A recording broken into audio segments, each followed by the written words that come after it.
Have you ever noticed how loud your mind gets? Right before you try to do something that matters? Not when you're scrolling, not when you're distracting yourself, but the second you think about applying for that job, starting that project, texting that person, changing your life, that voice shows up. You can't. You're not ready. Who do you think you are? And it sounds convincing, calm, logical even. But what if the thing exhausting you isn't your life, it's that voice? Think about that for a second, because maybe you're not lazy, maybe you're not unmotivated. Maybe you're just tired of fighting a war in your own head. You wake up with intentions. Today's the day. You're going to focus, be disciplined, finally move forward. And then, slowly, almost invisibly, the voice starts negotiating. Let's wait until tomorrow. You need more research. Other people are better at this. And the worst part? It doesn't feel like sabotage. It feels like protection. Be honest. Does this feel familiar? That's where the real problem begins.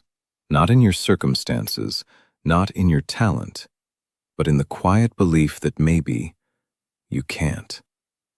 And this is where things shift, because the voice that says, "I can't," isn't truth. It's conditioning. You weren't born doubting yourself. At some point, you tried something, and it didn't work. You trusted someone, and it hurt. You raised your hand, and someone laughed. So your brain did what it's wired to do. It tried to keep you safe. And safety, in the brain's language, means predictability. No risks, no embarrassment, no uncertainty. But here's the part nobody tells you. Safety and growth are opposites. You can't evolve and stay comfortable at the same time. So every time you feel resistance, it's not proof that you're incapable. It's proof that you're standing at the edge of growth. But wait till you hear this. The voice doesn't disappear just because you understand it. In fact, sometimes awareness makes it louder.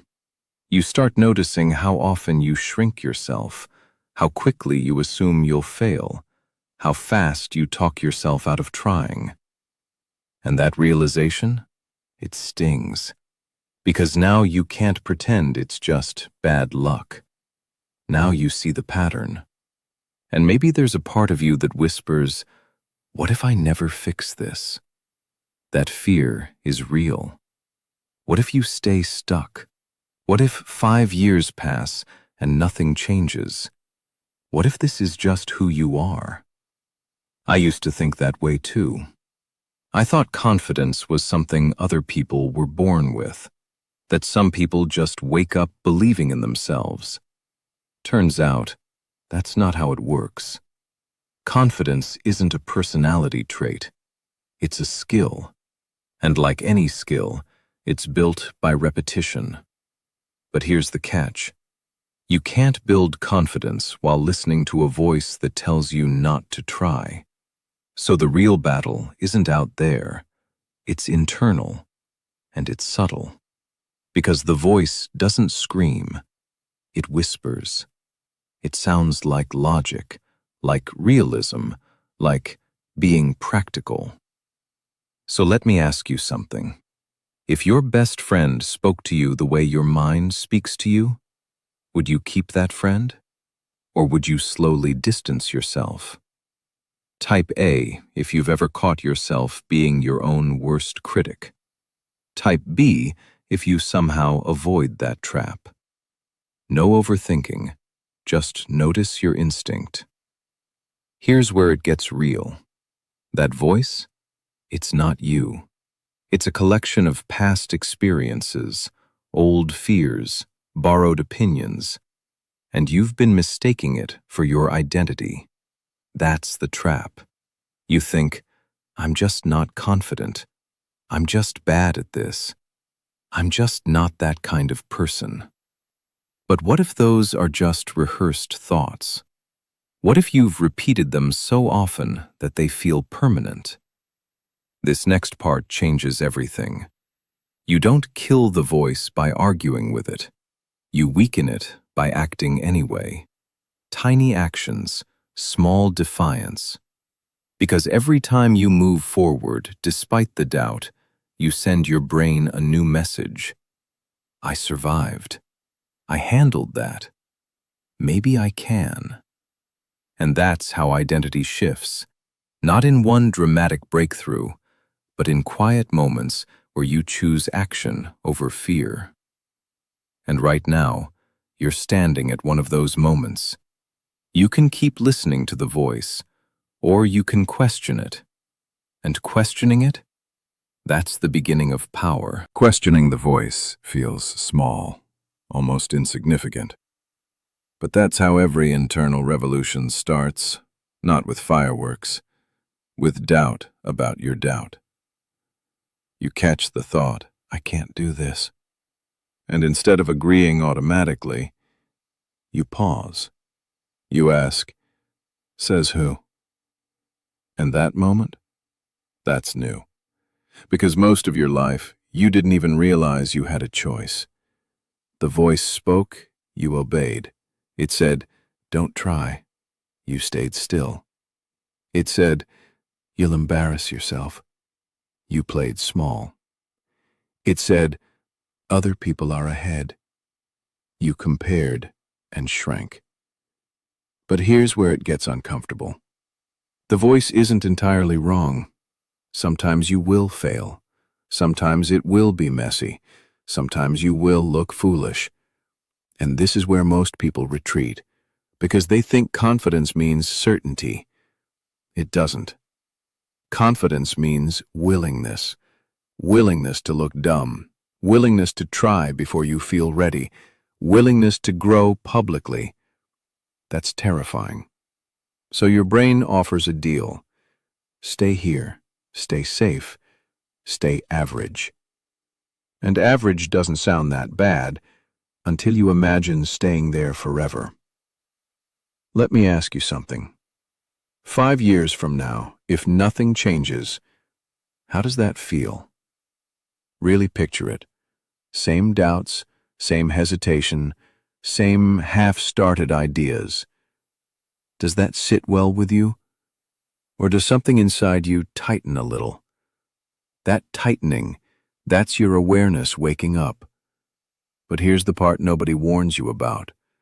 The moment you decide to change, the voice fights back harder. It gets louder. You're being unrealistic. You've tried before. What makes this time different? Why does it do that? Because identity hates disruption. Your brain would rather keep a familiar misery than risk an unfamiliar success. Read that again in your mind. Familiar misery feels safer than unfamiliar success. So when you try to step forward, it pulls you back toward what it knows. This is why people sabotage progress right before a breakthrough. They get close, then retreat. Close, then retreat. Does that pattern sound familiar? Most people won't admit this part. There's a strange comfort in saying, I can't. Because if you can't, you're off the hook.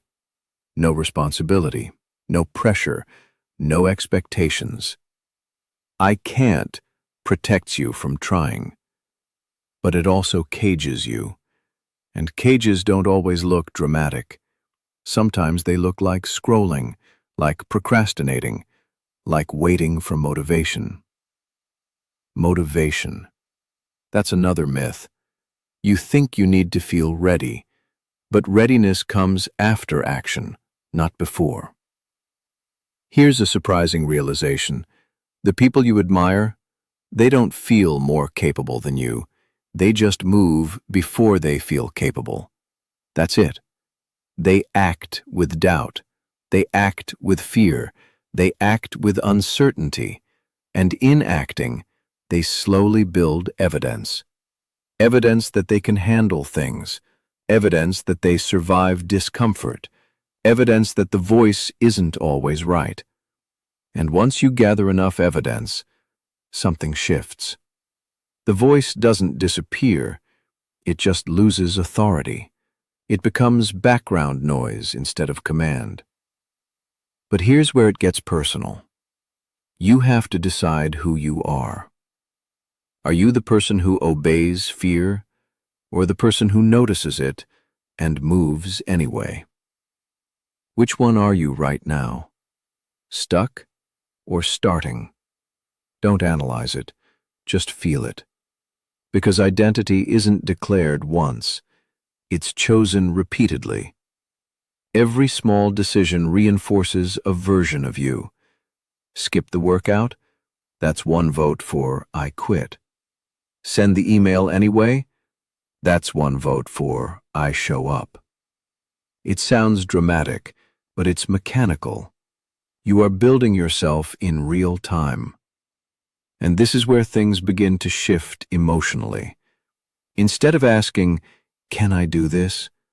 you start asking, "What would someone who believes they can do this do right now?" That question changes behavior instantly, because it separates you from the voice. You're no longer fused with it, you're observing it. And when you observe something, you gain distance. Distance creates clarity. Clarity creates control. But wait till you hear this. You don't need to eliminate fear to win. You just need to stop negotiating with it. Fear says later. You say now. Fear says not ready. You say learning. Fear says you'll fail. You say maybe, but I'll grow. And that shift, that's power. Quiet power. The kind nobody sees, but everyone feels when you walk into a room differently. Because when you stop believing the voice automatically, you stop shrinking automatically. And for the first time in a long time, you start expanding. Expansion feels strange at first, almost unnatural, because you've been folding yourself smaller for years. Not too loud, not too ambitious, not too confident, just enough to stay invisible. And invisibility feels safe until you realize it's suffocating you. Here's where it gets real. The voice that says, "I can't," doesn't just stop you from big dreams. It stops you in small, daily moments. You don't speak up in meetings. You don't share the idea. You don't post the content. You don't ask for what you deserve. And each time you stay silent, something subtle happens. Your brain logs it. See, we stayed safe. But it also logs something else. We didn't try. And that untried potential, it lingers. That's the heaviness you feel at night. Not exhaustion from effort, exhaustion from restraint. Have you ever felt tired, even when you didn't do much? That's not laziness. That's suppressed energy. Energy that wanted to move, but got blocked by doubt. And here's the surprising part. Your mind isn't your enemy. It's outdated software. It learned rules when you were younger. Don't embarrass yourself. Don't stand out. Stay realistic. But you're not that version of you anymore. The rules stayed. You evolved. And now there's friction. This friction, that's growth trying to happen. But here's the moment most people miss. Growth doesn't feel inspiring at first. It feels awkward. You try to speak confidently, your voice shakes. You try to show up boldly, you feel exposed. You try to change habits, you relapse. And the voice jumps in immediately. "See, I told you." That moment decides everything.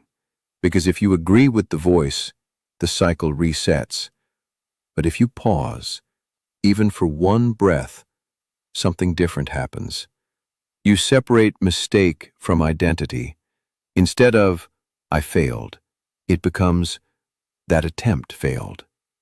That's huge, because when failure becomes data, not definition, you stay in the game. And staying in the game is how you win. Let me ask you something quietly. When was the last time you gave yourself permission to be bad at something? Not permanently bad, just new. Because mastery always starts with awkwardness, but your ego hates awkwardness. It would rather not try than look inexperienced. I used to avoid anything I wasn't naturally good at. I told myself it wasn't my thing. But really, I just didn't want to feel incompetent. And most people won't say that out loud. So I will. We're afraid of looking average while learning. But the people you admire, they looked average once too. You just didn't see it. Now here's the part that changes the emotional game. Instead of asking, what if I fail? Ask, what if I never try? Which regret weighs heavier? Failing publicly or wondering privately? Be honest. Which one scares you more? Because one stings temporarily, the other lingers for years. And this is where identity starts solidifying. You realize something powerful. You're not trying to silence the voice forever. You're training yourself not to obey it automatically. It can speak. You just don't have to follow. That's freedom. And freedom feels lighter. Have you noticed that? When you take action despite doubt, even small action, you feel lighter afterward. Not because it was easy, but because you stopped resisting yourself. Resistance is heavy. Action releases pressure.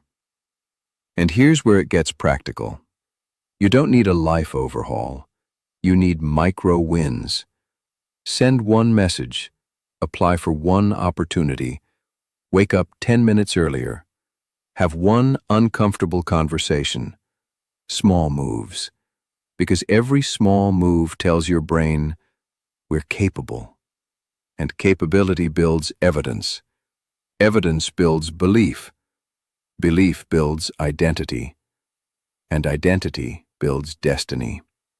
It sounds dramatic, but it's neurological. Your brain rewires through repetition. So if you repeatedly act like someone who can, you slowly become someone who does. But wait till you hear this. There will be days the voice feels overwhelming again. Days you regress. Days you question everything. That doesn't mean you're broken. It means you're human. Growth isn't linear, it's layered. You revisit the same fears, but from a stronger place. And each time you choose differently, even slightly, you deepen the shift. So let me ask you one more thing. If the voice isn't you, then who are you underneath it? Think about that. Not the fearful version, not the hesitant one, but the version that acts, the version that dares, the version that tries. That version is real. It's just been quiet. Until now.